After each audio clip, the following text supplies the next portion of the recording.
Via le tua, via le li. Praise the Almighty God. Fatalo fatu le uso, palor so mo manguia. Sunga. Praise God. Ya fatalo fatu sa mole tu pele ya nei foi tu la ya wa fa pena ona o mai fo ilungo le live stream fo io le ale Christ Crucified Ministry si fo il nei tu la ya por kalame o fa pena ona fa ngoina o le get right with God. Ya tama ya o lo fa pena ona mafuta tu ai fo i manisha le uso ya le sunga le ya Steve ya ma le sunga ya John. Ia tama ia lo fa pena ona mato se tolu atu ia wa fo se fa so fo se fa marusi au fo le vanga le fifi ia te ngona ia le o tu le tu langa ia mala fo tu le uso ia la fa pena ona tatu amata me i mo le tua ia la fo ia se talo ia ia fo ia te tatu no fa pena ona to mu ala mo i mo le tua. Praise God. Tatu te sikle council le tua ia via tama ia la fa pena na la fo tu le sunga ya Steve. Ia mole amatali ai nai fo tatou por kalame. Amen. Ese talo ia tu natu si tia tatou fatutua ia la fotu ila sunga Steve. Lord, o matu sa uniro matu tua e pena ona matu fa so ina upu Mātou whaasoa I lau awhiong pa ia lo mātou tua. Ta mātou te wala au I lau whio I le aise mea mātou te mawhaia. Pea leo noa le nganga o lau whio lo mātou tua. Na ia whātonu whalau mai a te I mātou. Le asa whi au I whapena ne manao I whapena na mātou whaasoa I le asu. Ta mai o mātou whaia me uma ia mawalunga so viinga. Aware I whaia lo mātou tua ono so mātou poto ma so mātou ata mai. A ia whaia e di I ai lau whio lo mātou tua. Ta mai e whapena na whaatasi lau whio I le amatanga lo mātou polo karame se ia o I le whai wina. Ia whapena na fo I mawalunga se viinga ia te oi. I o le talo ma leo lenga I whatonga tu lau suafa Yesu. Amen. Amen. Amen. Ia leli. Praise God. Ia, te whatalofa whawhewhelo ia tu si o tātou atunu pele, sa moa le atunu pele, ia o whelama se meo e maua mai fo ia tātou whasalonga, e whapenan whatalofa atua ia te o tō malama I le suafa man malo, a le tātou wali whaola o keriso I Yesu. Ia ta mai e le ngatai fo I lea, ia le whatalofa atua I fo I nei tua a sina fo I, o si o tātou atunu, ta mā matua, ia matina matua, ia le ngatai foi le ia whatalofa atua I foi nei matua ta matina ia taina le foi nei uso mtu whawhine ia o tupulanga talavou ia le ngatai foi le ia nei alo mawhanau whatalofa whawhiloa ia tu ia te otou suafo man malo le tātou ni ngatai foi le ia o whatalofa atua I foi au na le tua mo lato whartua no whalo te lava sen beolo whapenau na e whafartu I ai o na tala ino le whinangalo le tātou ni ia vi ia ta ma ia malole fai or faiba ia le ngatai foi le malo foi le lofa I le tua ia ai mai se for te pataula I foi le lafu maboya leli praise God ia le ngatai foi le ia fatalo fatoi foi le tino kiriso ia pole aingo fatutua ia o se fatalo fatoi foi I paanga masani foi le Christ Crucified Ministries o fe lava se me mau me ne fasalonga ia fatalo fa fero ia tu ia tiko ia le ngatai foi lea ia a foi o se temi mo nei wa e a fea I lunga por kalame ia fatalo factor tuai ia te oile nei tu la ia le ngatai foi lea ia fatalo fatoi foi le uso ia le sunga foi le evangelia ia ngalu vou ia fa pe foi ia le fartua ia toi ia mar maftanga foi lunga I Brisbane ia le ngatai foi lea fatalo fatoi foi le sunga le awa o ia sone ia mar fartua foi ia ho ia mar uso mar maftanga I Sydney ia mai se foi le sunga foi le awa o ia afele ia fa pe foi fortua ia roof ia male auso por maftanga foi Samoa ia le ngata foi le ia por auso foi nei Melbourne ia le li fatalo fa felo ia tu ia te oto ia la foto le sunga ia Steve ia fa pe foi le sunga ia John e via tama esi se te te wofi fatalo fa nei tu la ia le ngata ia Pe lava le mela ta ina tato ile nganga o le tua nei tula. Ia nala au nga ia tato fasoa.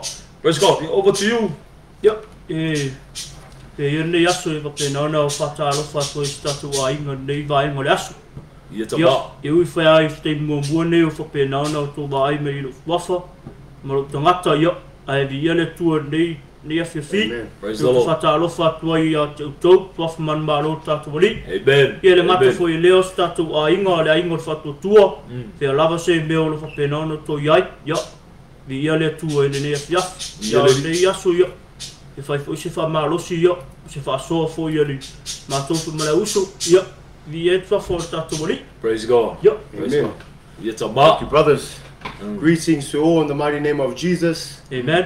As Pastor Kelemete shared earlier, my name is John, and it's also my first time on live today as well. What a privilege! What a privilege and what an honor it is to be here, standing representing Christ with the brothers here. So yeah, that's my introduction, guys. Praise God. God. Back to you, Pastor. Ia tama. Fatalo fatu foi le sunga fa fenga foi wo fa pena na fa fu proclame ia Elia lo lota fumsanga vi ia le tua fa monui le tua I la sunga fu fa fenga ia ba se fu ia le maftanga I New Zealand. Ia le ngata foi le ia fatalo fatu foi le uso lo fa pena na tunu mai vi ia tama. Fatalo fatu foi nisi foi o paanga foi mai o America. Ai vi ia le tua le nata I foi le fatalo fatu ia te o to mau mal fa salonga ai nei Australia. Ia fa pe ai foi ia New Zealand fatalo fa feido ia tu. Ia tama la for fa kalo fa Australia. G'day, mate. G'day. Ia tama, ia, to inai New Zealand, kia ora, ia, sio tātou atunu o Samoa, ia talo whalama, ia le ngata I fo I lea, ia, me tele fo ina whapena, na tunu I mai nisi mai o I Hawaii, ia, aloha, ia le ngata I lea, ia, whalama se vai panoa lo whapena, ona e mau mele tātou whasalonga, tono lau tā vale, ia le li, ia make sure, ia, ko ulele I lunga le loudspeaker, ia mawhape ngaunga, awe te tilo I lau telefoni, mawhai lau text, angai abe lau tāwale, awa e lua me o ia te oe, o le whafsanga I o lau tāwale, mare pou moli, ia po le tā ofi o e leo, ia mo foila ia le o lau sala.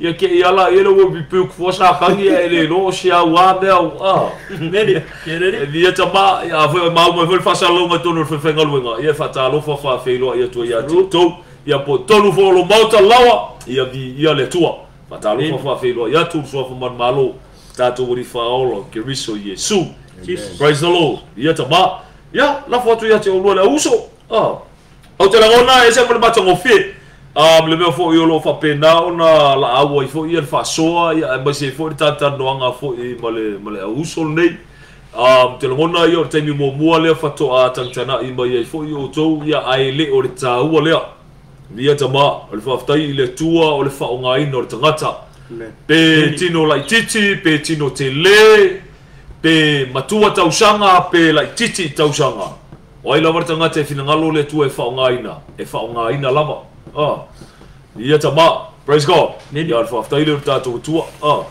o te langona o le fiafil nei la whapena na tātou whasoa I le unga tupulanga le wa ia I le watau nei praise God te langona na tātou pa I le ngata le generation le ia I le taimil nei langa ka o le generation o le different kind of ages pe o le youth o kamalaiki with children o mai lunga le au young adults e o ai klau fai o le au lunga le young couples e o ko ngai ko inga dad and moms le ngaka le ngau grandma papa manena e vi ale tua e se marta ua langa ye le belo fa pena una ye le upole li fa mai ona ponei ua toa whapena o ngā makua leanga o ngā pongi for mai nowadays are evil so I le tua ar whaftai lea ta maa o lo whapena o na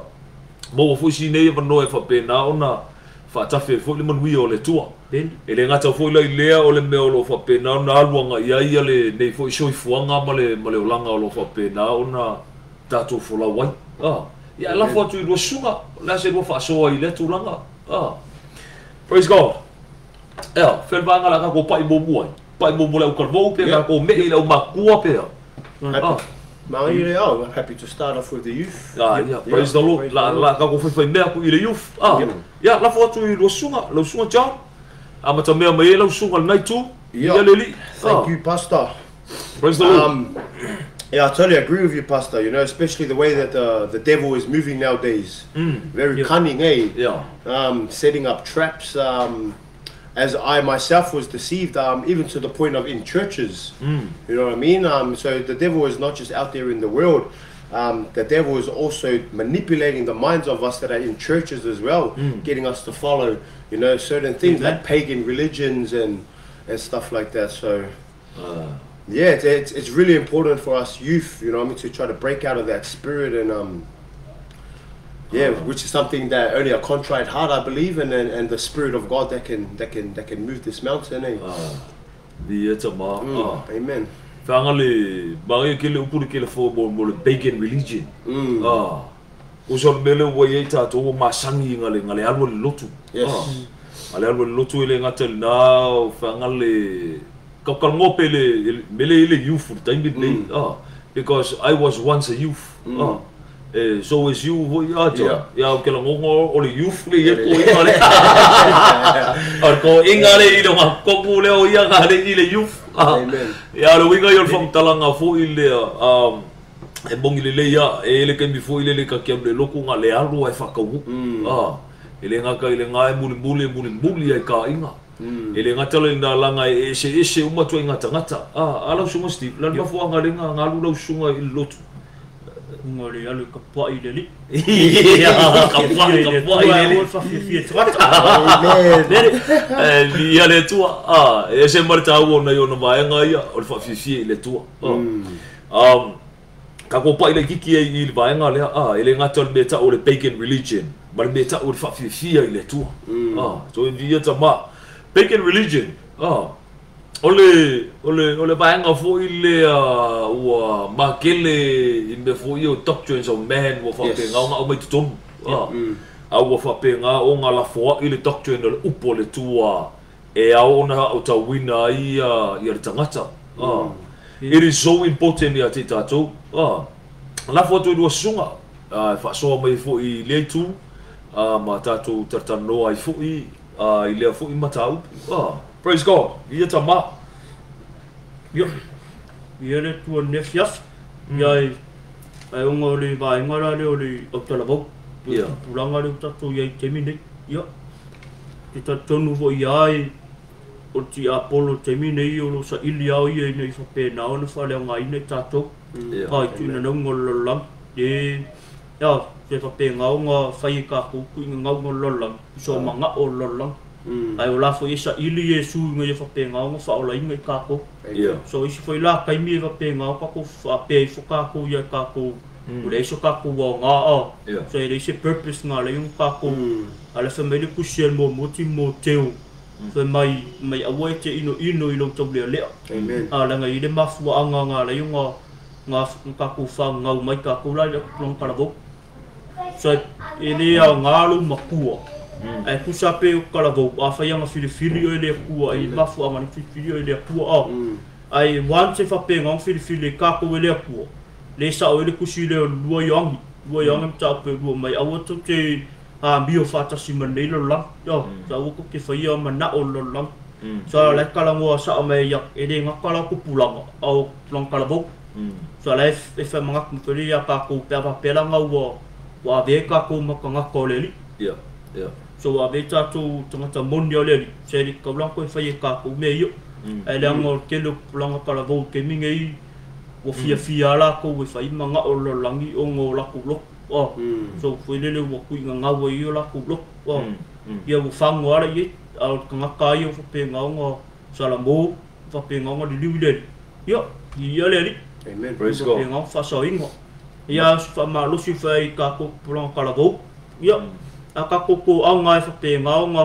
kalu ile yo ia fa pe nga suwi o ka ko langa yang afa pe ko ke afa pe ko ke ka kala ka ko mo ka ko fa pe ifu ile iso ka ko wa nga pe nga ya kili nga fia ti apo langa la ka ko fa vai ka pulang kala bo ai fa malo shua fo ila kala ka nga ka pe nga ile fa pe aku kili nga ile nga o ko ngol benga le li o ke ongi sa ora falung sa ora falung me ka nga ngo pe sa ora falung le li ke pa ka la le li o Yesu o ia nga fa pe nga suie ka ko mo akwa nga fo ka ko my once is soon fa pe nga ka ko ka ko le sa o lo upola poskolo Paulo wole ko ya nga o ke viso lo ola tu ya le li pe fa malo si fe nga pulang ka la bo ke mingi ia le li le li na foto lo sunga chong.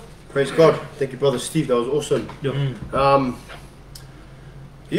touching on to this, the paganism, and even still having, like, I've been studying the churches in the book of Revelation, and it talks about it's like I think it was the Nicolaitans religion, their way of living, their doctrine, and Balaam's. You know what I mean? And thank you to you, Pastor, for opening my eyes onto that yesterday. But as doing the study was even to this day, this very day right now, that we're still doing the teachings of Balaam. You know what I mean? We are still following the Balaam.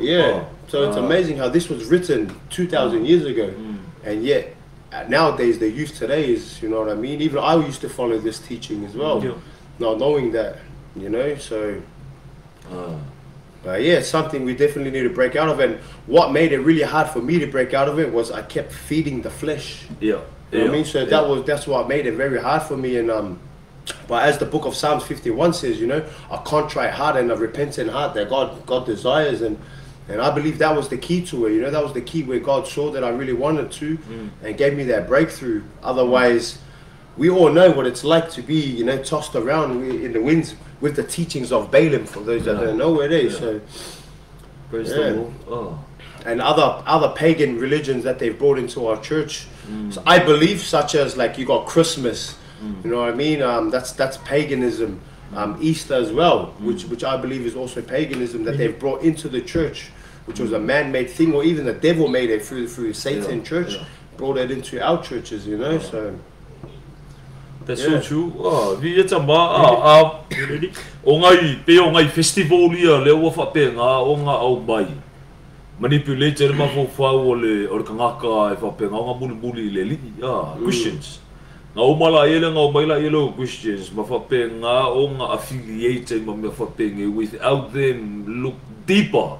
Ile ke leo le fa le kongure kongu Koe ka peka ile tūlea ile tupulanga talavou ile youth Vanga le ele teibile ngā wale whaasoa ve tā ua luta talo tā ua le mafuta le upo le tua ke lo se me mali ko kele yo tupulanga talavou o ile lotu ele I roka kalo they don't know how to pray, they don't know how to read the word of God Ole mele wa tupu nei ole me foi le they just want to say what you want to hear e poko kele fai fa makalanga fore kauanga ole me ke fia fa longo ai fangale ako mai fo de kaimia u ia u ia ko pulanga kala boor ka ma fo le ngale alwa fa paskaimi ai as long as like kilo bailo ainga every eyes are on me and come to church fa pe oka kwale leile la kama ka ke fa longo ko lisi ro ma ko po disko inga le okay ni ya ko songa kali po songa fo fingi la me ko kele so an kama le ko anga le loku o ka akili ala yo ko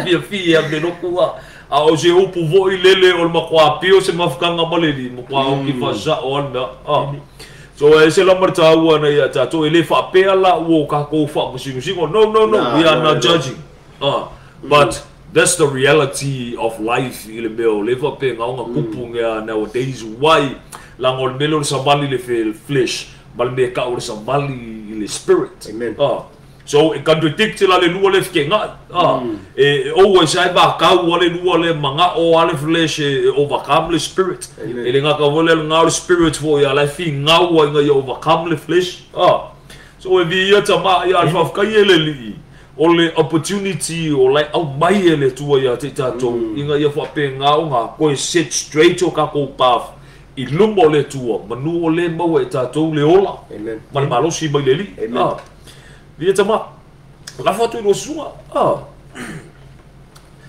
so e tau tele ya te tatou aka koe ke pakaula ila le mele faanga le ile faonga ina o mea nei o le tupulanga talavou langa e se male matautia tele le faonga ina ile tua o le tupulanga talavou le youth ile ngatala ile e sau fo isa kangi e longa mai ma fa pe nga o nga manipulate ma fo le youth inga ia fa pe nga o nga Folanga ila lolang kai nga ai langa le mele wa makele ka ko o le me fo ile le fa mai o sakangi ai ni ngoi o farkalapu ni ngoi anga o fea le ai o sakangi le nga lue kongo loku kai ni ele mai mo se kai me alo sakangi farkalapu why because of night club e own sakang ai ngoi la sakangi le me o fa pe nga ai ko nga fala po konga fo I le ma fuka ile tua o ingala le attacker ki apol me se fala ka nga ka fo ile le saile me berkuspa ia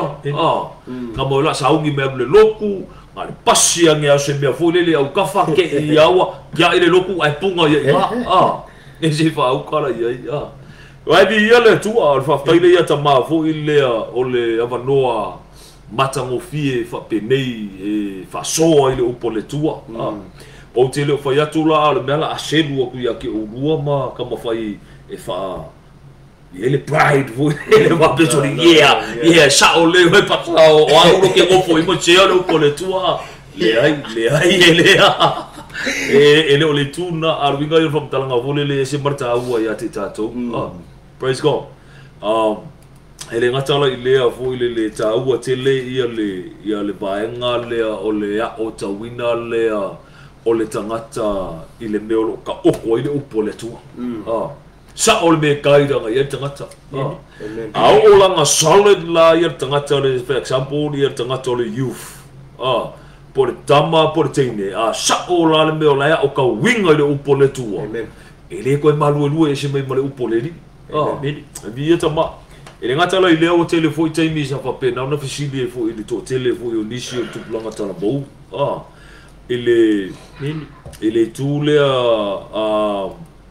po le ale mea lenga ia alo lato tala lea the majority of them fa mai so le o ke le loa po le ale au wala o ke whaia o ke lakalaka I le tua ele ngatala I lea o ngisi e wha perfingolongo kala I want to get closer to God ai awhai aku le au wala go closer to God ele fia murmuri iai so lai ai le ko inga mentality fo ile pol mind frame bol mafufau e saule tua ia ai le alu ia ile tua so but o ka ko e sacrifices e tomo me nei ia tama ia la foto ro sunga la so fa so ile tulanga even where people are like a lot of people including myself you know and I hear it occasional of times and a lot of the times I used to say to myself I need to see before I believe.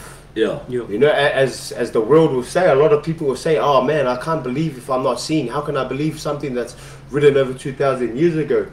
But the thing that amazed me is that Christ is the opposite to that, It's the faith first. It's the believing in Christ first. And then you will see. Praise God. You know, and then that's that's the amazing thing that I've learned about it. You know, it's Christ wants us to believe first, and with that promise of believing first, there will be signs that will follow. There will be things that He will show. There will be miracles, such as being freedom from yourself within your thoughts and stuff.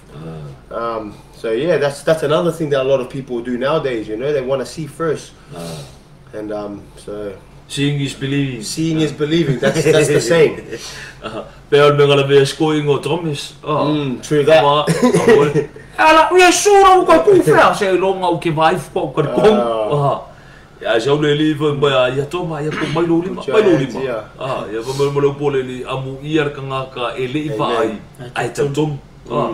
So we via tama lela wo o mai o le age nga po le era lo wo ye ka ko ke ngi wo fa pe na na e ui ka ko ke le ba ai Yesu ke riso a wo fa pe na na tatu tatum so we via tama e se marta wa ya te tatu na yo na va nga ya e se marta ngo fio me le tatu te fa so ai but that's the reality of life me le tupu ne te mini ele ngatala ele ngatala youth but ko fall for ya matua ya le foi o le 80% po le 90% o le fault linga fa pe nga ya le youth more parents definitely because on me fo ile le fosi maso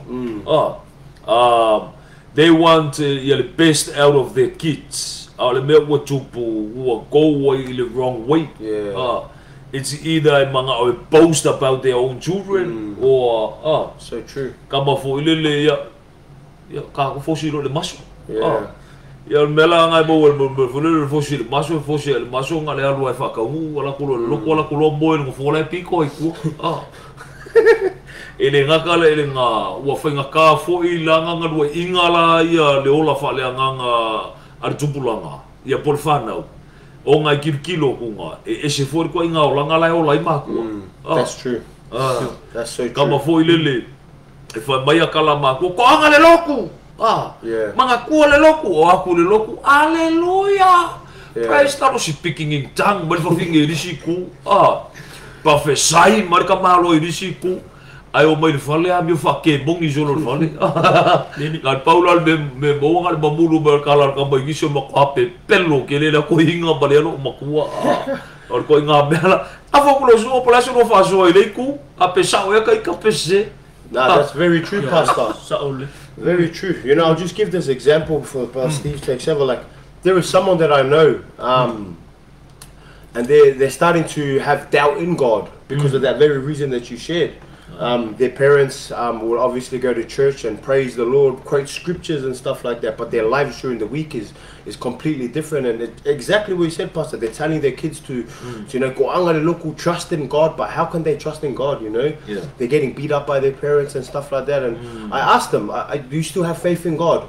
And they go, I don't even know if God's real. You know what I mean? I don't know if it's real. You know, and that's the path that the devil tries to do on us. Like I think he'll try to come from the top. Yeah. So then he can do it to the bottom. That's right. And then from then that generation will continue on. So exactly what you said, I've seen it happen firsthand. You know, so it's very real. So true. Lo Steve. Yo. Ka inga voi la pa peo ka iko leo langa voi ia sao lai ka ika me ken foi o ka kupuai sa ya ke au sao loku va se loku I fo puo without to idols so langa sa iliaki Apollo se au wala ngai fa pe nga destroy your life so la fa pe nga sa ili nga le ia nga di mga o ki Apollo ngai fa pulo maka al fa sky le ku I le whapula ingo maka o hau whaisa walu I loku whaola ingo. E kusara le meo kupu. Wa twiste la ko le wera le kua. So wa le o la ko a lai le wera le kua. E kusara lo whapaki le ngaka waso ka maka whaale nganga. E al whafkai ale le kua o whapula ingo ka maka. Whai kau le upo le kua. Pe o nga kusa ma le upo. Ia nga pulanga le te mingi kalavau. Ia nga I kupulanga kalavau whake ka inga. Wa kele wa ma kele wa langa kele nga le angalo langa kele plan kalabo onga wa ma lo si melo fa me fa lo mo ma tu so la wo ol me se wo fa lo mo so pe so lo fo lo ala ko le langa o la ilo ko ma ku ai wo le o la fo le me nga o le ku ai o la so la pe wo ma kele ala ko le fa lo mo ba asa ka wa sa o fa lo Peri fa pe vile me mai fa longo ai ka nga fa longo ku se kom fa separate mai ka ka va penga pe fa malo si fo le plan ka la vo ke mingi e usa fanga le makango fie yo le bele ka ku kala ngo ai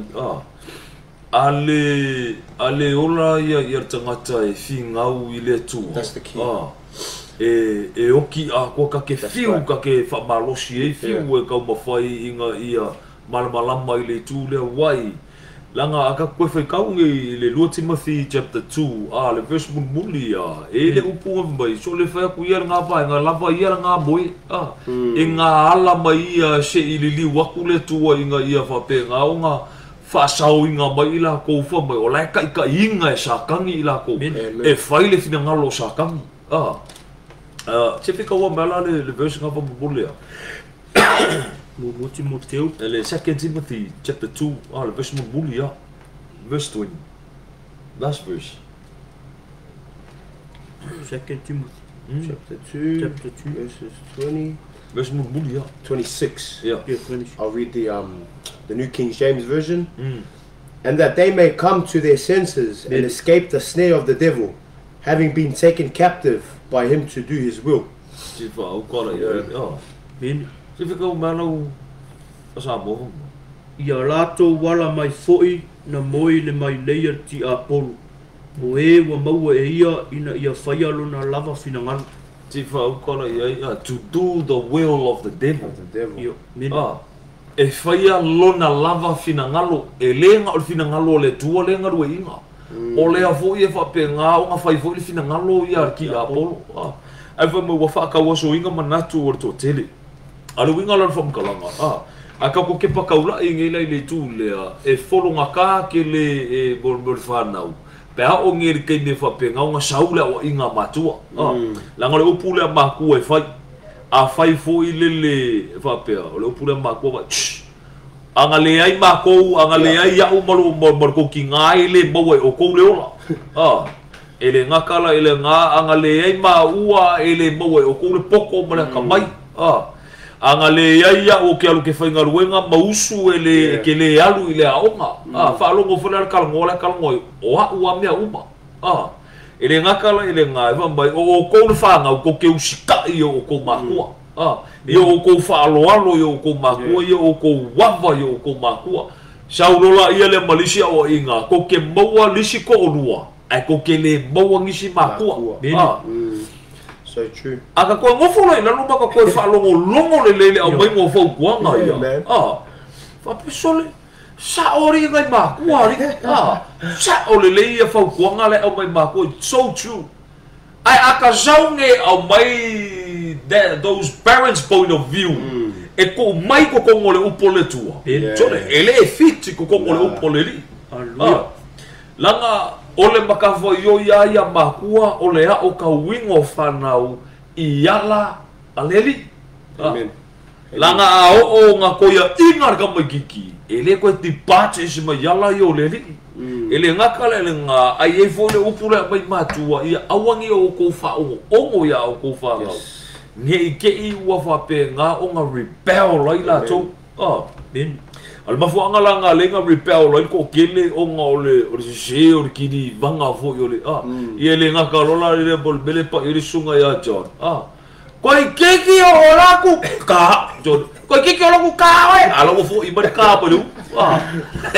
koi keki o ko nginga o ala wa ka le ma ale o koi apalai la yo nga pongi ia ko inga sasa fa penga so le o le fa pui ai o ia ka mamar ki nga because wo o ngol kula fongo le wo ia ke pi ngai o ka kia la ngal ma fa o kula fongo le ia nga avelo foi la ia le ka mamar ki nga loka o ngol fa sa wa ma le apiu sir fa nga ia fa mo loka la ka nga ko ainga ia la ngol fa nga ula ngai le anga ka maki wo fe ka ngo fi ma vili leo la ko ma ku le ma fo fa ya o ye ole asuru ye ka makiki e vi ole tua pa te se marta wa ya te tato le ki ole upu vo le pese vo ele a ka makia ai Yesu se ainga o se ainga fia Yesu o Yesu ai Yesu ele nga le pese o Yesu I lo muku le hai ai Yesu se ainga praise the Lord ya fa afta ile ya tama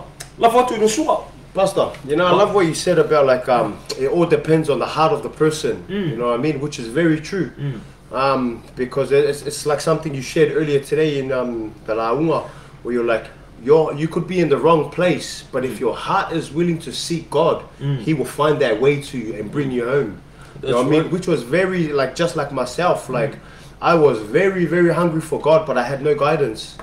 But what Pastor said today was it made perfect sense to where I'm at today, what I'm doing today because of the will of God. And it's just the encouragement. It's not to praise myself. It's an encouragement for everyone, you know, like if you really do want that change, you know, God is real there to help you. But it just depends on where their heart is. We need to align our heart with where you're aligning with it. You're aligning it with the dust and the sin of this world, or you're gonna align it with wanting to be free from the dust and the sin of the world. So I love what you said there, Pastor. So yeah, I could relate to that. That is so true. Ko all come down. Ka kikilo le ku physical le ku kingo. Afa pe ele desire lo loko e fa pe ngai you want to become a player. So fanga le player local mo ai rugby player, league player, footy player, a boxer or le ar ko nga sport o ngai focus e lo ma fo. Man, e ke sau mai le empty ngai e ke oe. You want to be feel ile benga why because of like determination o lo loko was set nga ye lo my friend o le me o like manga o ye mo le o like nga ngau ye and make sure I can make low effort on timing ye lo 100% commitment ele nga ka ele nga o sacrifice ke go through nga ye fa ka nga ka pe o lo sunga mo le sunga ya fa nga le o kusa o le punga ele mele le ko fro be sending you sports ele ngaka ele nga o fo me ka education or seeking for career ai se alanga o me lai loa e benefit ai ngaka aka kikino le ku fa le nganga la me le ngale apala ai le me nga ilo ngai ku fa le nganga I want to get closer to God pe fa vale le fa se kala vo ile fa pe I want to learn how to pray or ko nga ka I ele fa pe I want to go closer to God eso e ngala ke o nga mai ol pap kama fo le I want to draw near to God but so la ko itu che on wa ko I se fa ke a ko la fa nga Alas whangau leo langa le saul invite boy o la le as whangau ngai tio le tuini tio la best friend nga ba o nga yaso ia ai ke ba kunga nga o mo me o paki la foi ai ya lu ngai fam talanga pesa o ka pese no 100%. I see that happen as well, you know, and it's not to judge people because I myself used to do that as well.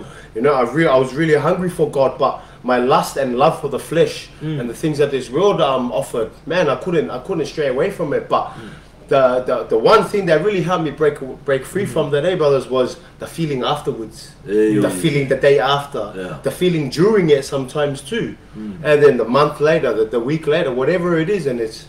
As I believe we can all testify that it's always a dead end. It's always a dead and rotten fruit. That's so true. And that's what I had to pick myself up and just be like, nah, man. You know. So you're 100% right, Pastor. And I use myself as an example for that in agreeing to that. So. Yeah.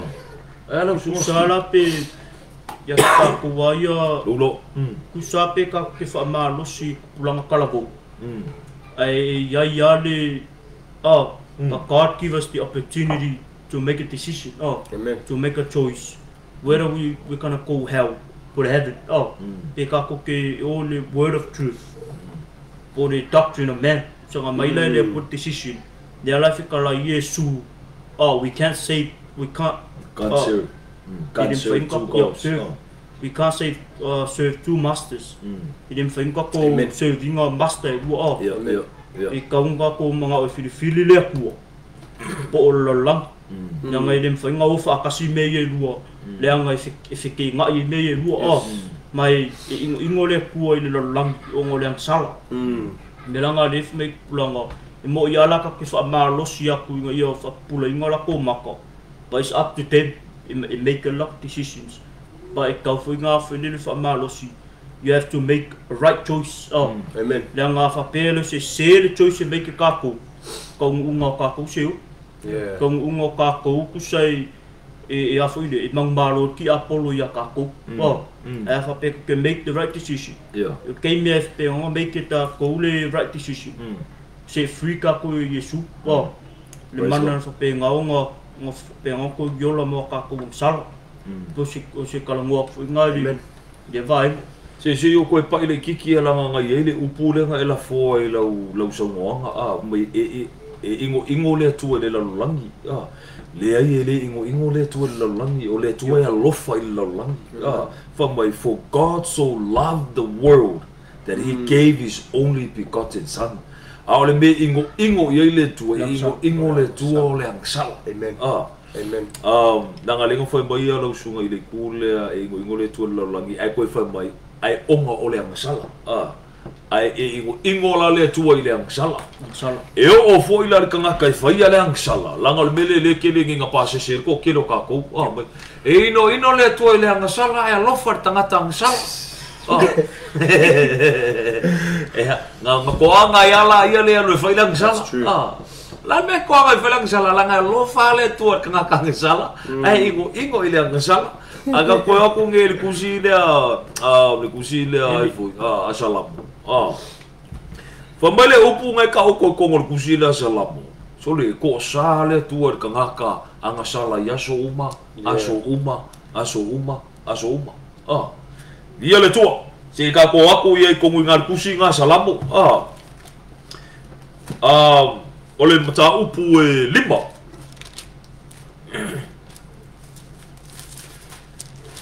Violeli ese marta ua tele ya te tatou na iona vaenga na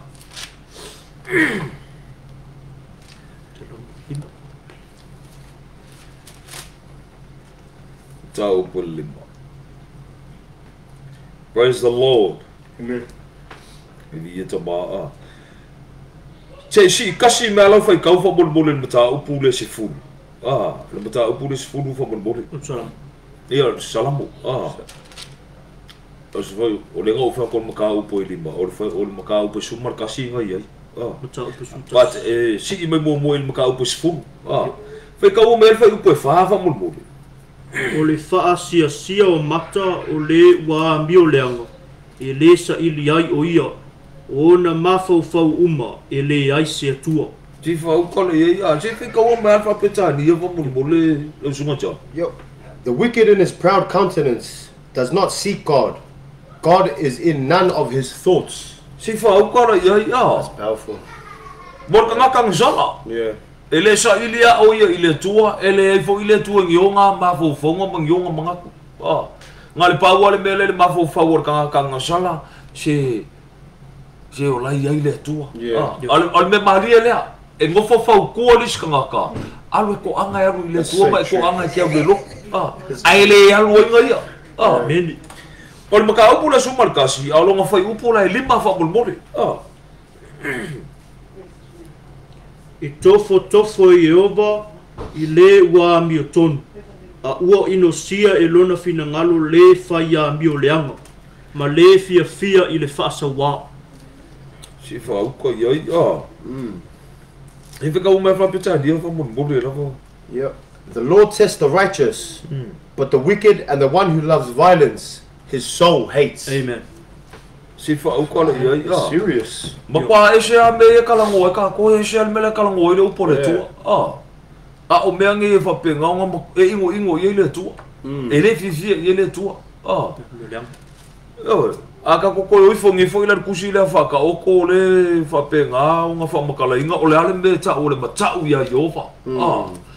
O lo whapenga o nga koe mangingo fo ile au mainga i inga o le mele ka o le fear of God. O le whatoto ngai balu. A o longa foi upu ngai sumarto. Vi ele tua Si ko wo me fo mun mole. O le matau ia Jehova. O le ino lea i le leanga. O le wha mawalunga, ma le loto feti, ma le a mio leanga, ma le ngutu wha pio o te ino iai. Amen. English version. Yeah, the fear of the Lord is to hate evil, pride and arrogance, and the evil way, and the perverse mouth I hate. Meni. Si fa ukara iai. E ko ele fifia ile tu. So or come over me, God hates sin but loves a sinner. E se al mele ka o koile upole tu. Or ka ngaka le fa penga nga fa ia la mi. Ele se fa masingo o le ka go kalango le upole tu le ka go kalango ai. Just the harsh truth. O le fa mai le upole li o le ka ngaka mi o le anga. E ma kwa le ia se tu o longa ia ma fo fo longa ia loko. E ma kwa e kisi ia le se mea. Au I kongo ale ko si I mai la apostolo Paulo I kuskusinga I le kalesia le Roma fo mai. There is none who seek after God. Le ia mase kasing sa ili le tu. Se fa au kala ia e vi ia tama al winga fo kala nga ese martau ia te tato o I e au mai e fango ia ka ko so le ka ua ke le al mele kala ngoa mai ile tu ia ka ko. Le mafuanga le linga lo fale tu ile la la. Bafo inga mai ele tua longa lo pele ko kasi. O Yesu ke viso. Inga ia whapenga o ngā whai masui kulanga o ka ngaka sala. Inga ia maua se abangoa o ka ngaka e koe maua ile linga ma le tua. Ile ngaka lo ile inga ia whapenga o ngā uru whane ka ngaka ile malo le tua. Pei au le mele ngā pa ia sa ngā lau sunga sti. Au mai le whai unga le ngaka e whailanga filifilinga. Pei filifili I se yoni. Pe filifili le malo le tua. Pe filifili ya onga le upo le tua. Pe filifili ya onga tangata. Au le kaula inga la o au filifilinga. Langa so se filifilinga ke fai. E ke manguia. O lau filifilinga foi. Fasalai. Ya, e fasalai ngai o e peke malai ai. Le ke le anga fai e kako makua I ia vai kaingi.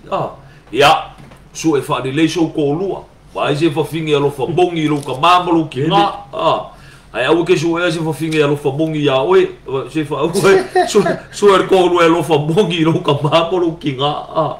Se ku sa pe a ma ya e fa penga o lau filifilinga ke mangui ai o lau filifilinga. E se fa o kala ia. Amen. Alo winga I fom tala e se marta ua te ria te tatou na yo no vaenga ia. So over to you Bagas.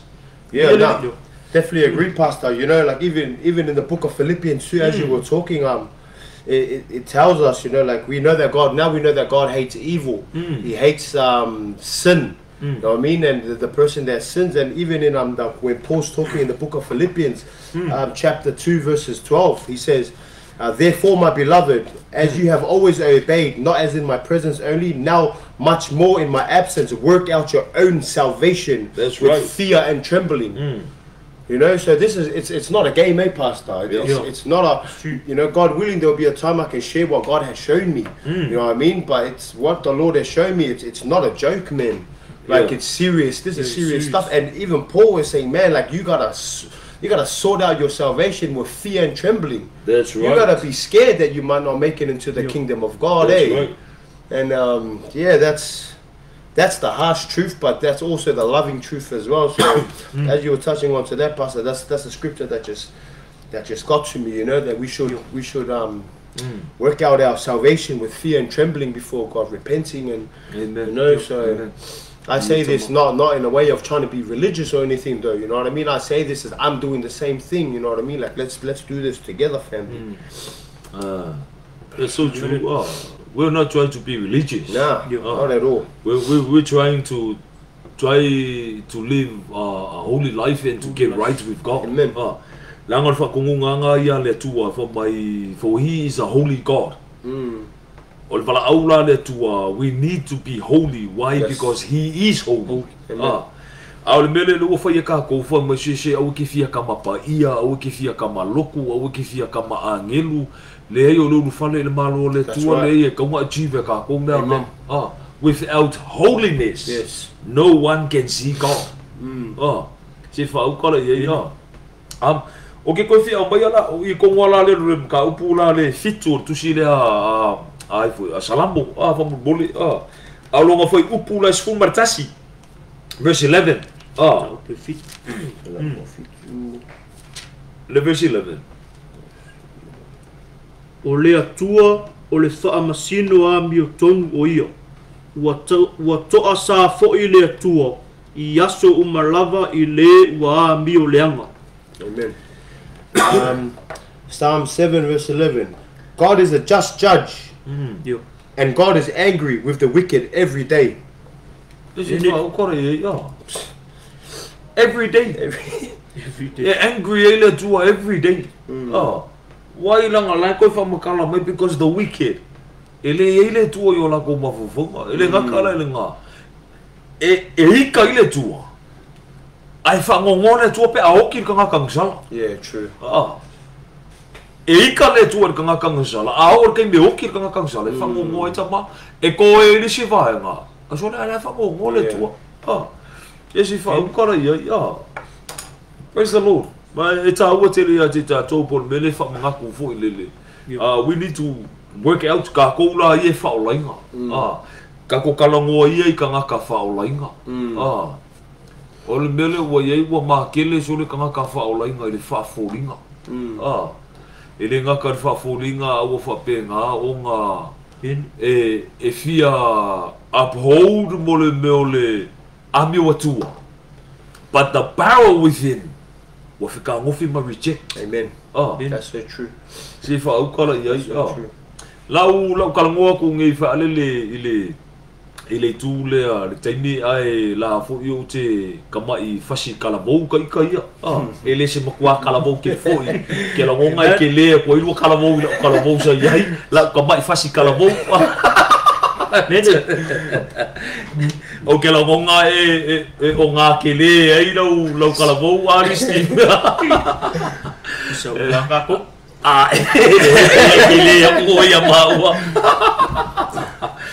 ia le tua e se marta ua o le kusa o ale kilo fo ile mea fa ale ole pleasure lo langi ma le mea sa fa penga o nga affiliate nga ia le olanga. We all come from different aspects of life, but on the same scenario like kupu ya ka ko ole melenga la fo ila upu se kai mi o ke o mea ngei e dead end uma mea ia po le ale fai mai no loko o la walu le ke alu la langi man e dead end there's nothing into it. So true. O le kai mea o ke le fa o lainga le fa fonga tama o la upu le ngalafo I ya ke au la vai o au ke fi o le loloko o le anga o le olanga I want to go deeper se o kilo ama se o vavai po le po o fair hi uanga yai whangale ese fo ia lo ma fo ngai o au ke fi o ke maka mo o whalongo bo crime stories o au ke mga o foi le fa pe fia sauro ngoi lungo le most wanted o idea se vai ese al me ma fo ngai ai umai fonga tole le ai o le me o le kai ki apo without ka ke knowing o le me le fa pe ka so ke fia join il mafia o le winga la vom galanga fa le o le me nga ka manga o ka ke o nga ia ke do nga o ia ele fa pe la nga o alu join ia le o va nga le Sinaloa hotel po la ele yo nga le va nga le winga yo vom galanga fo ile but walava ia vaenga ia nga o nga ia it was the same mai le mela e o la ia ka amen Whangale, ile kaini au kele isau mai Samoa, o lau ke Samoa, o ke lango mas kaini se ai fo ia rosunga I lua kalaanga fo, ile kaini au kele isau mai Samoa, whangale kau kalango ai mea maruanga, of course, o au fia kele ulan maruanga Samoa, so ia bai kaini, langa o kele o whaiaku la wha pea, I feel proud of it, but no, But e ele kai mea o ngā le testimony ngā ka inga ia whape ngā ngā ka o kua I sole le mea o leile a au mā rosi e le tua. Praise God. O aor kaka fifia ke le whalmaruanga ke ronga whaila ko ngā maruanga I Samoa. E le ngā kala ele ngā e whaile ko ngā maruanga. O a ua ke koe alu fo I ai kongo le pāpōpia. Ko leki mo meo magic mushrooms. O ke anu la seauli o I pa whaila pe o ako mo meo yoti o I Samoa. O la o mea la ngai whai e tio ma la umanga. E ia mo pāpia fo I e sailu ma le waterfront I ka ia pia. Ke la ngonga lai loe li si paenga. Wale o ko iaila ri kaini ngei a o kalepe lalu. O kongu lai ngā o ke alu e konga. O la o mea la ngai whai ai. E seo lai la mo shotsi e kongu mo palalangi pe o ako mai o. Si fa ukale a ki lo malaka ngaka ia ka ika so le makwa innocent ai le lo e se ala ka mela I vai se nga fai mo wa we la ko inga ele mele an fangale sa lo ko inga sa ai le au ku ia mo magic mushroom se ping ia wala ko inga alu la ko inga ko la ko leki mai uma me nga ale winga fa makalanga inga wa ka penga la mako a inga e se a uma Samoa e ave o New Zealand ola o kala le nga foi fa fen ko ve se o mai Samoa ka mai me ko ke abakua o New Zealand me kele it's a door of opportunity ke va pensole ai o le taku world le mele ka o mai o fa pe awala ko ke surprise pa pe ko ke mai lo ngola mo somante ngale inga wo o mai lo fo New Zealand so le fai umangi me ala le loko le loku anu le loku ala fai ka mai ai makwale lo ai si fale le power mele ki kilo mai kangaka nga la kaingu la kaula ka mawore fisi me so afi esu ye ro ola pa ko me su ila ola lo kiam le loku ola si me ko ke manga o ya kaika e o manga fo me su ilo ka ola ala fu ka ke vai ka ye longa ola la fu ye ke le fu fare ko Or ko inga mela nga ar winga lo fam kala ngola ka upu nga fai ai ka ke fia o le lo loko le olanga o me lo le New Zealand o I lai Otawa le mal mala mai la va nga ngo foi Otawa ka ula Otawa ile nga vai kai mi pe o le mela sai ai mo le meth lab foi le ya o ma ko la nga fa ku le meth lab nga Otawa Ya ai bengeri o que a meme so le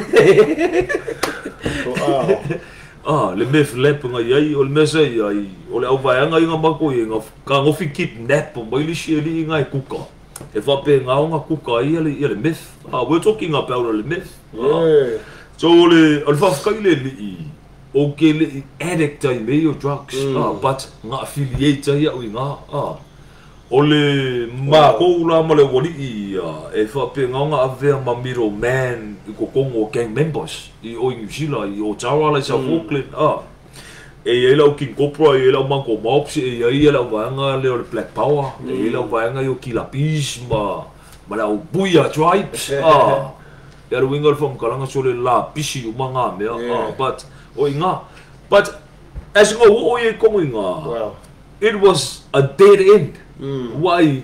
He never gave me le true happiness langa usikinga. O le lele at that time nga le lele ko e tau uma ko sa ko fa u ki kilo pauli si me okay ko e pingi si me ko e suia ko ili si lele uma ale lele e kas. Nga fo isi lo fie lo zunga. Ele nga ka ele nga or kai me fa pe nga nga ingu wai ma mo me fa pe nga uma voale. It's all the same. Al ma ka ki lo me Ole au vanga uma ia e fio lava vale uma ai fefe uma kula fo e moro ka va leo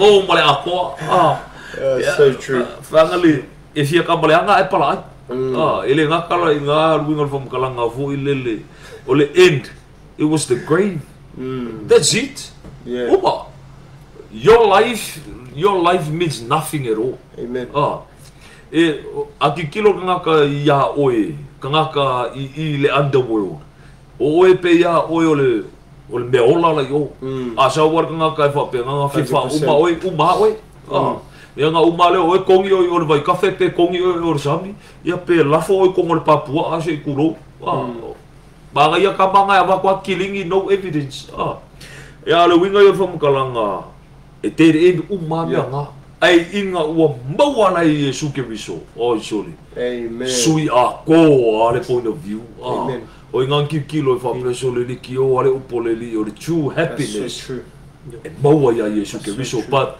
that emptiness ngo kamo fa Yesu e o le void la nga only Jesus Christ e mafainga fiolinga le void nga over to you, my brothers. Pastor, man, that's amazing. You know, like as you were sharing your testimony, I praise God that you shared your testimony for a lot of my brothers and friends to see this. I can relate to that so much. You know what I mean? I was getting a bit teary because I understood every single everything you're saying. You know what I mean in regards to going to the dead end, seeking for that peace, or even just a day of peace. You know what I mean, or a rest of peace. Couldn't find that, man. I'd wake up and wish I'd stayed asleep longer.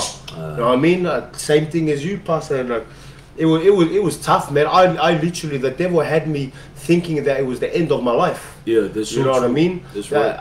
He had me thinking that I was gonna die in any moment. I had no hope for my future. No one loved me. These are the lies that the devil told me when I was trying to be that bad person. You know what I mean? But in some other people's eyes, such as my friends, maybe they saw me as the strong warrior, where you know,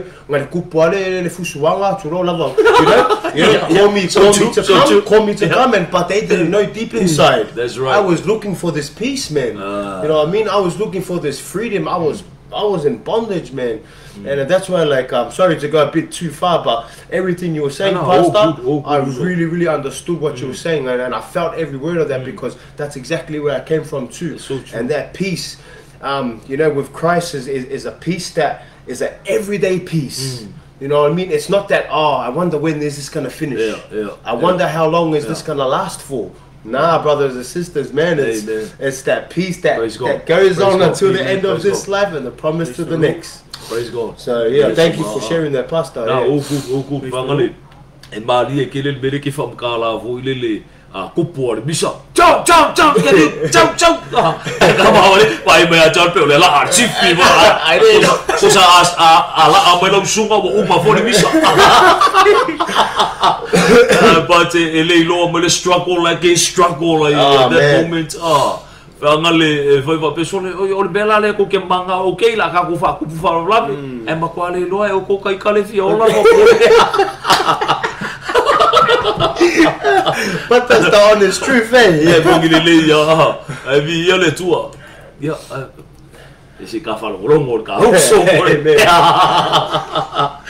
esa o lo ya le fa so vo ya ase kasi foi uso ko ba ya a makalor fersipi fa mai kulo I lunga siuso nga fa ko liu mai alonga ola fa o kanga fa I dola nga share la fo la fa makala le leanga o longa o langa sai ai pa te au ngoma le loa o ko inga le ngofo la lo I sore la ma kwa ki ngale lo ko share le share mai o ke I au fa mai o kala mai ai longa e lo le li nga ke fa sho yes kanga kapi o wa si ko se le winga o kala o la share ka malai o le maka ki o le lofo o le tuanga suia longa o langa o le ngofo le li la lo ko sa o le meo lai kupu nga kele o lango nga inga le me ka o le salamo bongi langa lai steal lai take pride I langa mea la sa fai so we ka umai ai e ko kongo le fa o kanga a lai fia manga o ai o lai lang kanga ka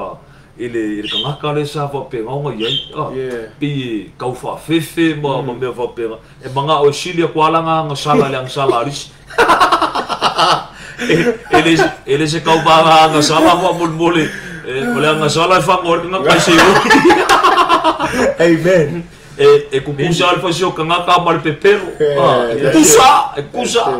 kukusa le fa mai pe fa mai o ele hitman makau kia e kukusa o male bar kanga ka le pepelo so ko mang le pepelo le aka mai orisiku o se oni le unga pe ale salamo amen lo so sti la fo lo so e va como com que se me vai que te passa yo que com vai fa longo foi do sungo yo praise the lord le fo sa que com va ui ko fu ka ko ma le sa o lo mai ka ka yo ile o langa so fa pe nga o lo ka ko o lo mai ka ko sa ka ko wanga sala sa ka ko le lo le ku fa pe ko ka ko mangaku o le se ku o si kaimi au keri faula inga se keminga falongo I le lokule faula inga mo fa pe kula ia fa ile se ku ka lango ka kongwa ui I lo ku keminga ndo kupua ka ngwa ai fa kaya ile ku o ngo la de ingo wala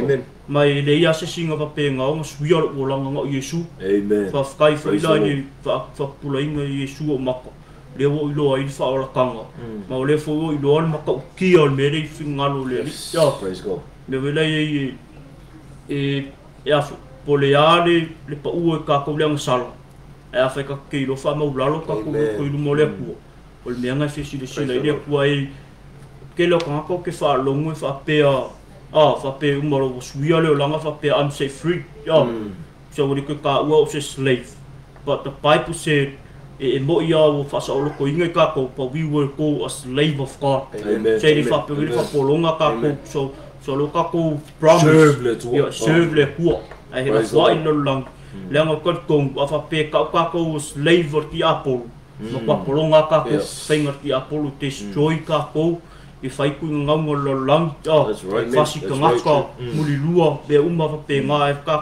ka ulo ka ko slave le ku ka ko serve le ku mai e silia o ngo le kauile mga ile ku ka ku yo ka ku so fanga ile o la fa va le fa mai le yang ko su wong wa fa pe la va na lo fa mai le tu lo lang nga yo ka ku sa o mai le o la fa va mai yo le ku yo ko kong boy ko foi ka ku yo fa ri ku sa te ka ke mai fa la ka ko fa ka ku ma se ya se ka ku sa o la ka ku fa pe ku sa so if me putus pa yo pelo ngai lu mo le tu ala ngai se sa o lu mo le tu ya fa ka ye le ku o ngi o ka ko langa le o ka ko va ai e mo ka ko kikilu le mongi mar fa ba o ngi o le upo le ku ke pa ka ula ya Yesu ke bis yo pio se fa ma lu se ngai ke fa ka ye le ku foi le fa pula ingo maka o ngo wa o fo yo sa bole fa nga ka ye ke o le ngor ka ya le salo tef ala ngalo fa kai le ku nga sa ilia le ku ya ka ko nga ka ko fa ya lo fingalo le nga le ku fa ka ko ti apol ya fa kai ya le ku ngol filfilio ka ko me lo por kus pa ia e ko kele fa pe nga fa fingalo ko ki ke filfilio fa kai le ku o le filfilio ka ko ako ke fa malos fa fingalo le ku ya fa pe nga ka ko plan kala bo fe a se me ka ko ya fa ka ko ke struck ongo ti apol ke pa kaula ia ke riso Yesu ka so ia ngai fa pe nga fa sa loko ya ki oi Whasau loko ia kia ule manga o lunga totu.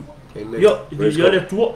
Ia ta ma ia kere langa le manga le si mai kong il tusi le Roman tau pe tonu tonu le foi poe se fulu mo le foi pe sumar kasi fa mun bu. Neri. Ia le li. So se mer tau ia te tato te fai ka wo me fa mun. Romans chapter 3, le verse 10 mo le 11. I'll read the English version first. Yeah, The other brothers looking.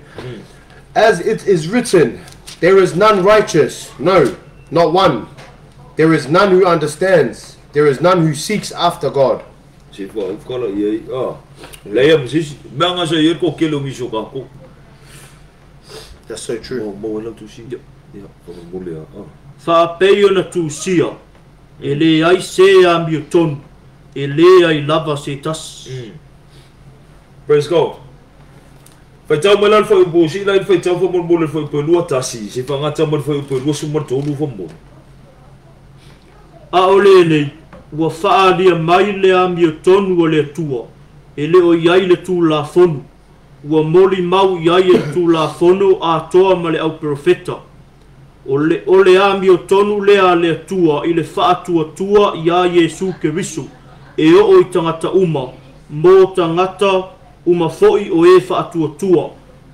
A wae le ese lava, a wā uanga sala tangata uma, ma ua le o ai le vi inga i le tua. Praise the Lord. Fai tau mara si whanga ka mo le lua ongo o ngā fai tau mara i le mar whapetania fa mo. Lua onu o. Lua whae le lua ongo. Ua tau ambio tonu wina fua i lona lofa tū noa i le tongi ola e a ke riso Yesu. O le ua tu wina mai i luma i le tua, o le e fina ngalo mali e ai i le whaatua tua i lona totu. Ina ia whaali tino mai lana ambio tonu. I le tau wia o angasala ua mawai. I le whaapale pale o le tua. Ina ia whaali tino mai fo i lana ambio tonu i ona po nei. Ina ia ilo ai o ia o le ambio tonu. Ma ua ta ambio tonu wina e ia le ua whaatua tua ia Yesu. Praise God. Praise the Ia ta ma whapetania ia kwa mule lava jo. Romans 3:21 to 27, 26. Yeah.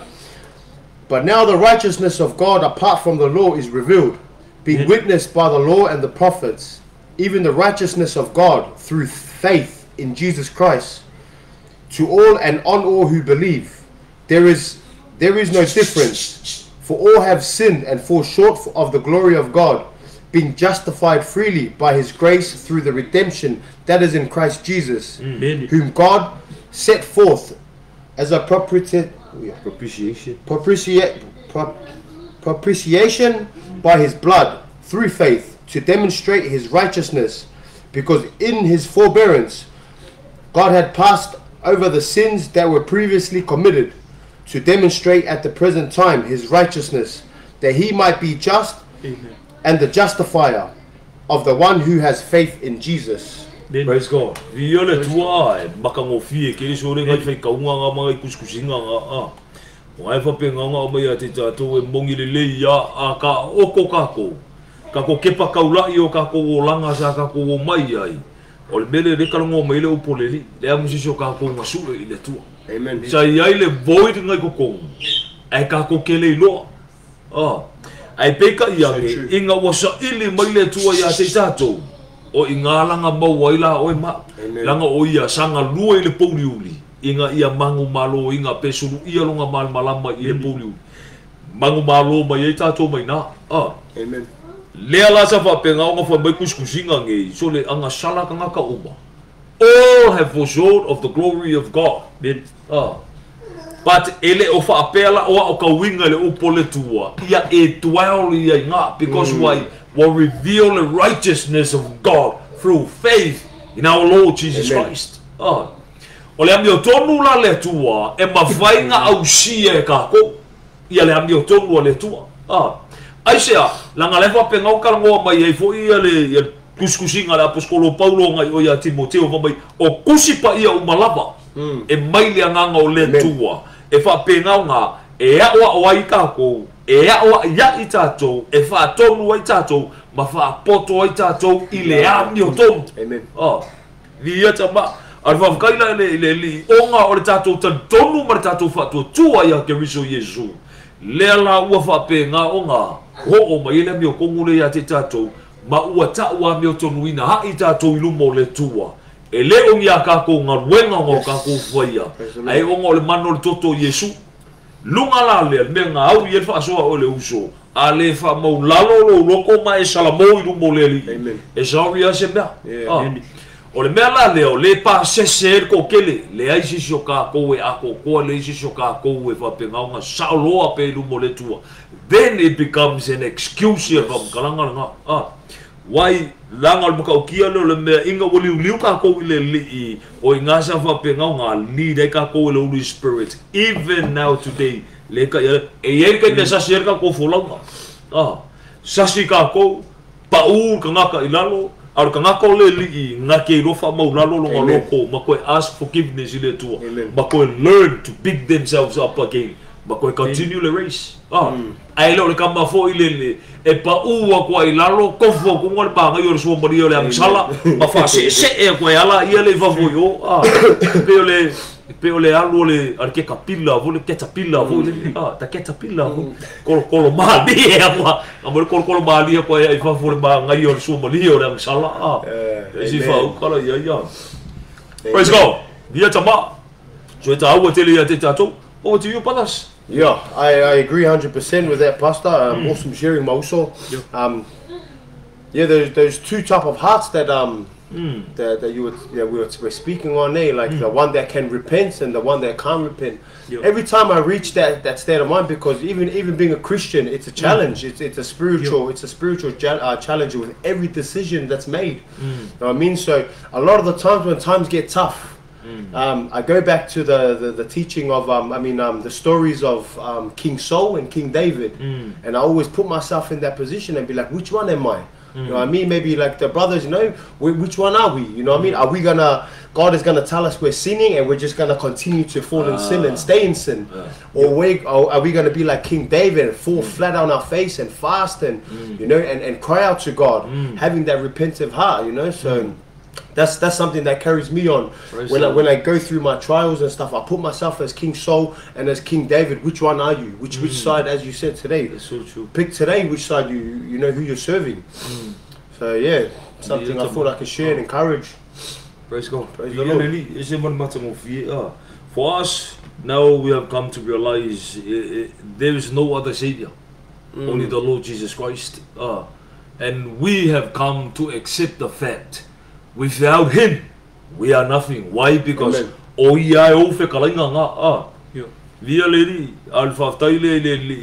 is everything unto us. A comparing our life,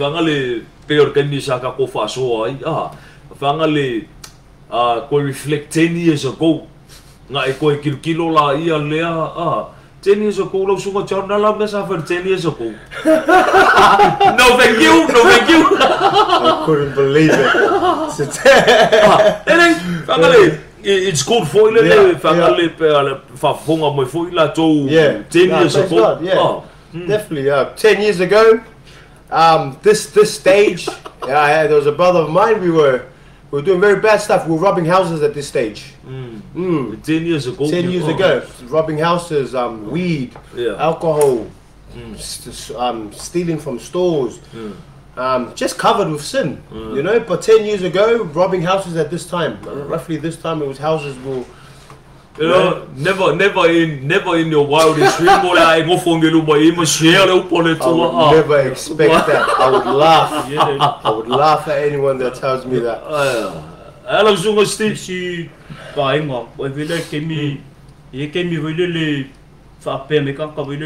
Believe in yourself. You can do great things.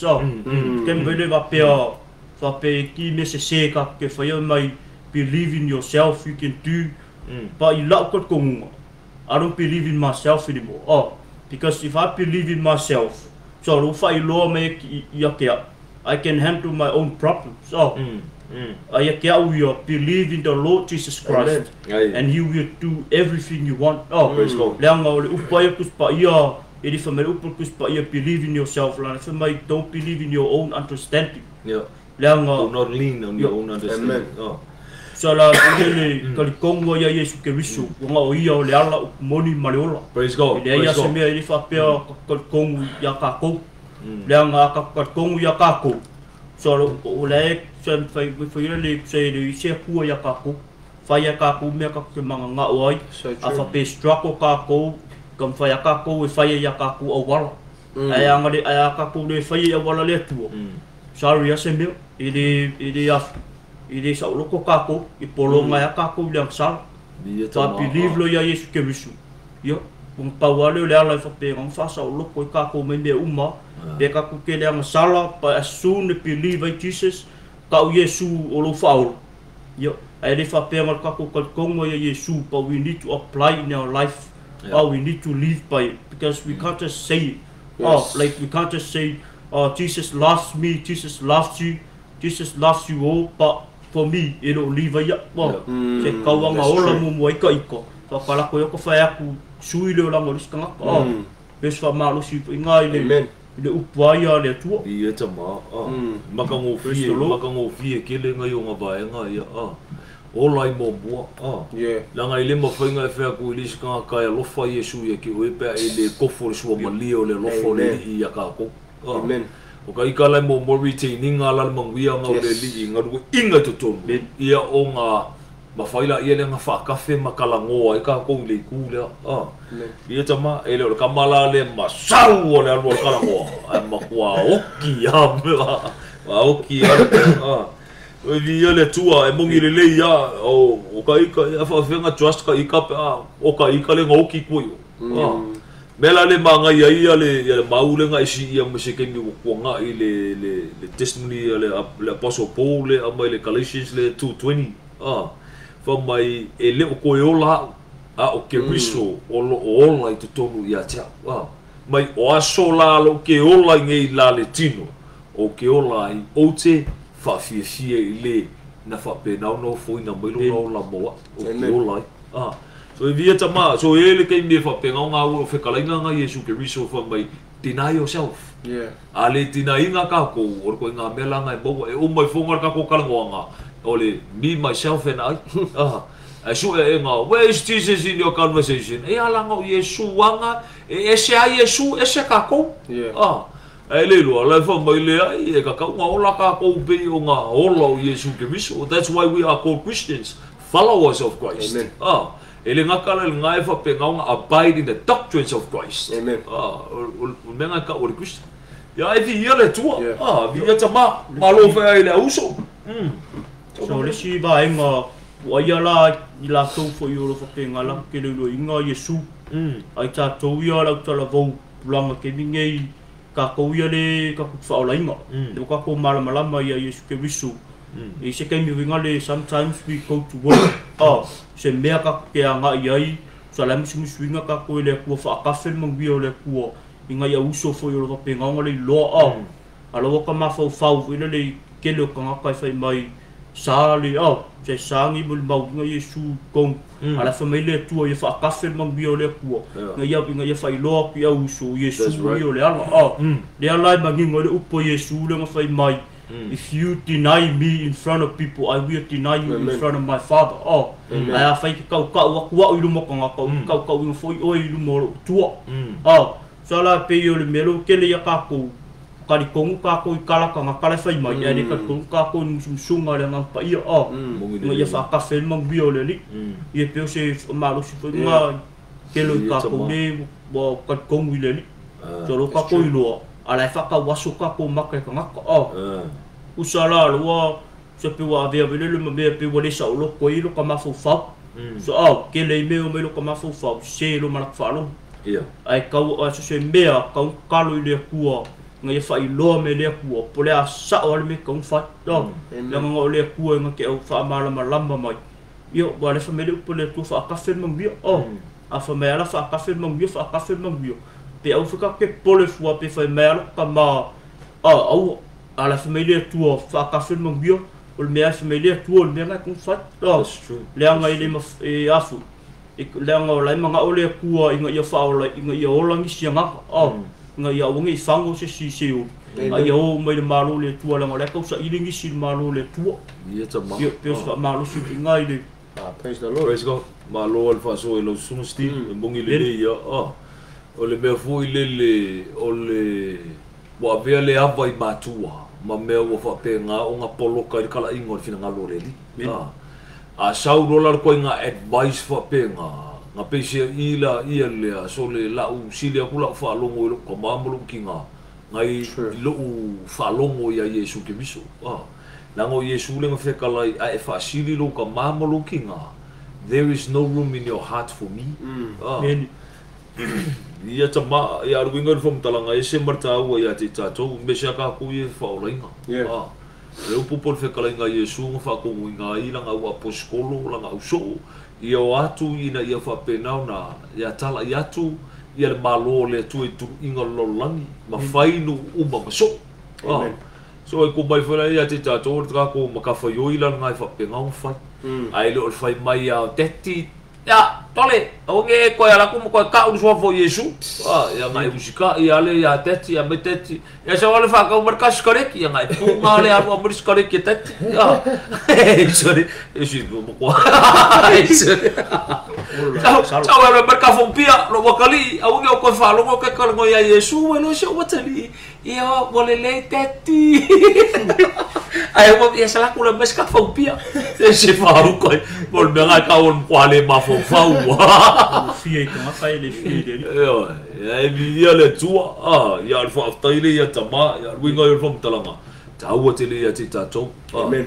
so e fa mele upo le li yo tato wava yo tato matua ya aka ko fa sili o ka ko makua e fa ko nga yo ka ko wali ya la ngol fisili e sauru ka mamulu ki nga ulu limba lu mo fo fa msingo le yo ko nga mela nga ai sa or kulanga o le li prioritize le me uma ia o nga fa pe ngala ia le nga alaina ia le tu o me fa pe nga follow up mai kua praise the Lord mata o fia fa malu si fo ne fia fi ia wala mala fa ai o fo ia fa malu si fo ne fia fi ia le tua ia ti o to mo fo yo fa pe na tu in mai fo nei tu la vi tamba ia fa fofonga mai fo ia ma le ngata ilea ia fa ngolo mai fo ia o fa so atu fo initial uso vi le ngata o le mol mawina au malosi le tua ile ta ia laina o le folanga langa mongi le le ia without Christ o ki fa sa o ka Amen. vi tamba ia to la foto lo sunga pe isi lo encouragement e fa pe nga ko e moboli fo lunga o le fa mai ina tato por kala Yeah, just to touch on what Pastor Kelemete and Brother Stephen were talking about as like how we are we're representing Christ out there, whether it's in our workplace and stuff.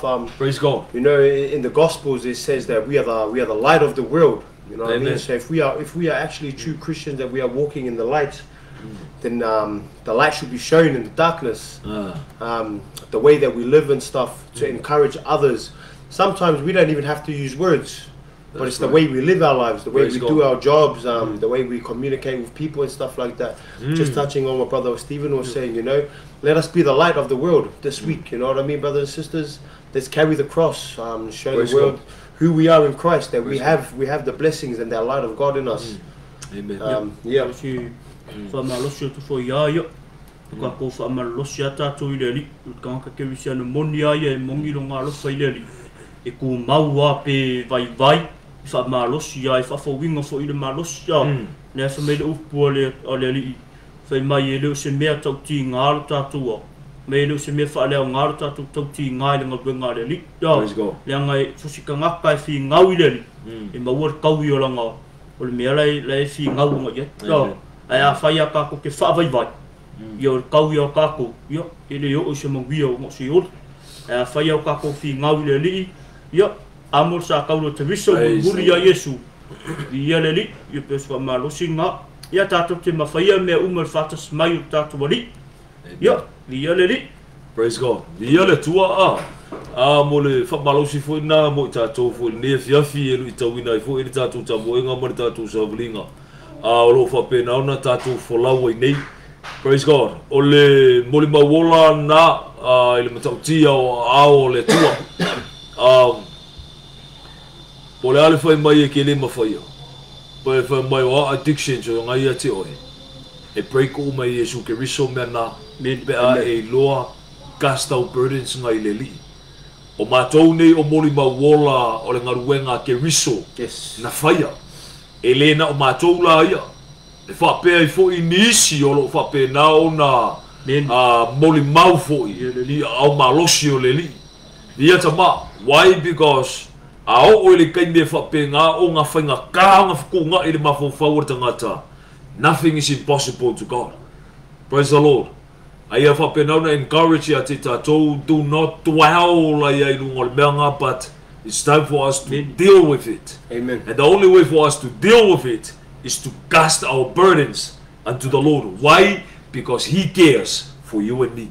Amen. Praise God. Ia tama fa manuia le tua ai so tatou ainga ia via le li ia fa malo tu foi no sunga le fa soa foi ne fiafi ai via le tua ia la fa penau na fa wina ia tatou maftanga i se talo ia fa la to lo sunga John can you close us with your prayer for mo le uso. Praise God. Praise the Lord. Let us pray.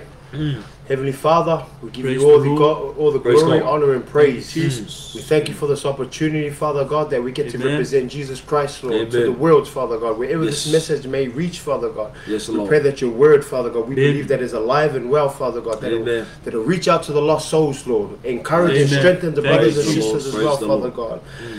We take no pride in this, Father God. We give all the glory back to you, Father Glory, God. hallelujah. Praise God. Just pray that you bless the brothers and sisters that are watching this. Bless Pastor Kelemete and Brother Stephen, Father Thank God, you, and Lord. myself. Thank As you, Lord. we've been used for your glory in this Praise situation, God. Father God. Thank you, Praise Lord. Um, Thank you, Lord Jesus. the remainder of the week also, Father God, may you guide us through this week Amen. through the power of your Holy Spirit, Lord. We give Praise you God. glory, honor, and praise. Thank you, In Jesus' name we pray. Amen. Amen. Ia le tua ia le ni. Amen. Ya, sa mo le tunu pele ya se fa malusi au nga mo oi ma u fo ile nei fo vai ngole fifi o le fifi ne o le sa ya te matou. To titi tarfi tu le fifi o le sa ya o te longo ni se o to o fa pe na fa fo nga me America ya ile uso ya se lo longo ya te o to mai na ya te longo ya o le to wasto na il nei ia ia le tua ele ngata fo ilea ia mo moli atu fa ftai mar fa malo fo ia te o to uma o fa pe na na fa fo il po kalambe nei tula ia mo mo wina fo ia fa so fo io niso le uso ia ilunga fo il po kalambe get right with God. Amen. Ia ta pulero fo le tua ia o sia mato va engala le o le fa pe na ona a wai fo i ia fiafi fo o sa ia wa fo si fa malo au fo ia le ngata i fo ilea ia o se moli mau fo le moli mau wola ia ile matau tia o le tu o lo fa pe na ona ma seringa. Praise God. Ia le ngata i fo ilea ia mo moli atu fa ftai ia te o tou ma fo ina fa pe na ona comment mai fo i le ngata i fo ilea lo ngafa fo i marsheina le poklame fa manuia le tu ila o tou ngaruenga fita tunga o lo fenga iai le ngata i fo ilea ia moli atu i fo i fa ftai mar fa malo ia te o tou ma fo i o lo fa pe na ona no fo talo mai mai matou fa ftai tele mo o tou tau sanga ia whamanu ia te lele tua me le ngatai fo i lea e se me te lua to e fia mamoli engi o lua alo whaanga pe Oi, ia. Ta mambia le tua ia. La ko fa longo fo ia. Nga Praise ko God. le ia. Nisi fo la to lo pe nga nga bo bo me nei po kalame ia. Ia sa fa man bia le tua ia to uma. Ia fa pe nga fa sulu atu le mala mala ko viso i nisi ko la uso lo fa pe na ona le lo ia ina ia la to i lo fa tango krisu. Praise Ia fa God. man bia le tua ia to malava ia. Ngata fo le ia. Ia le li. Amen. Praise God. Amen. Tama o e via le tua ia a fai o e tau so e se mafutanga e te mafuta ai via tama a fai te fia se mai mato mafutanga o Christ Crucified Ministries o lo ia mato mafutanga no ngai Brisbane o lo fa penon fa tau tai me le sunga le pangelia ia ngalu mo mar fa tua fo ia toi via tama ia permanent message mai ia fa penana tu inatu ia le tu atusi man numero telefone e fa so ta ia le sunga le pangelia ia le ngata i fo ile ia fai o lete Sydney a te fia fea ia le mato mafutanga feel free private message mai ia tu inatu ai fo ile no fuanga ia ai mai se fo le numero telefone ia o le sunga fo ile wa o ia ansone ia mar fa tua fo ia opi o la uolo fa penana fa tau tai ia mai ia fo ile mafutanga Fatasi foi male auso i Sydney. Le ngata foi lea ia ma to nei Melbourne ia lo ia lo tangata ia ma Amy ia le ngata foi lea ia ma male auso foi lo fa pena na to mo mawina. Ia pe a fai to te fia ma siasi mai ai. Amen. Ia le ngata foi lea ia lo ia foi maftanga i Samoa. Ia pe a fai fia feel free.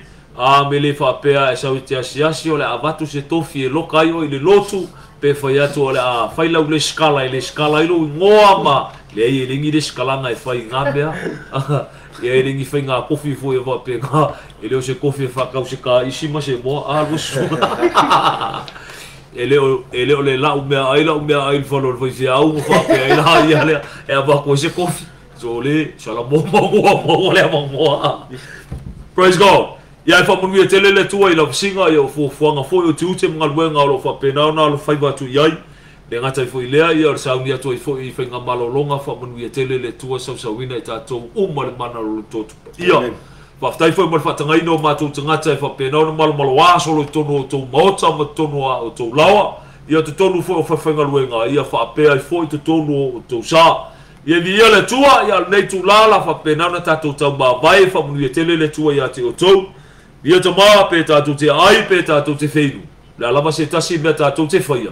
Ia whaia meo malawa. Ina ia vi ia elu tātou atua. Ona o le suafa Yesu. Ke riso. Amene. Amene. Amene. Amene. Alofa te le atu mo tau. And God bless. Bless. Ia te maa. Amen. Amen.